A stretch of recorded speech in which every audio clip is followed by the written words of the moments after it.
I would love any games that you have that you want to give away that are yours. I shall take them.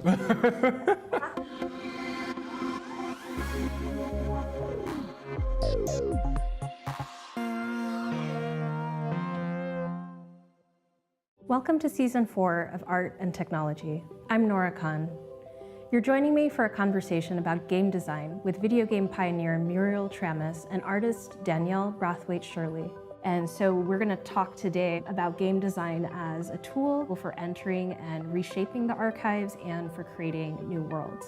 So maybe we could start with Muriel. How do you define game design? Pour moi, le game design consiste à traduire de façon interactive une histoire que j'ai créée pour faire passer un certain nombre de messages. Donc, le game design, c'est la partie interactive, ce qui nous différencie du cinéma, où on est passif devant les images. Avec l'interactivité, on donne la possibilité à l'utilisateur d'être non plus seulement spectateur, mais acteur.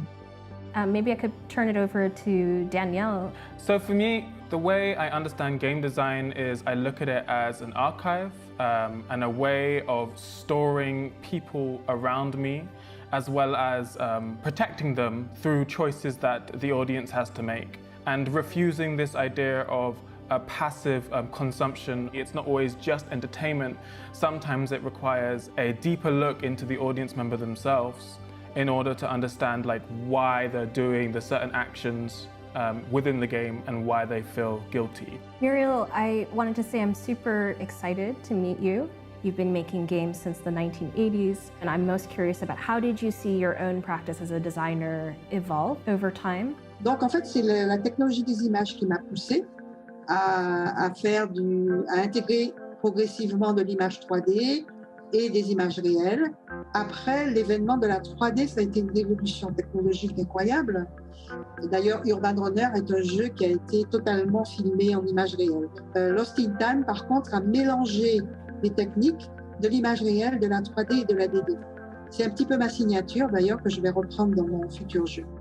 So Danielle, you're building a genre of critical interactive game spaces that center Black trans experience and histories and lives. I would describe my practice as first and foremost trying to make work that centers Black trans people. I've had a long history of loving video games and not seeing any of the people around me reflected.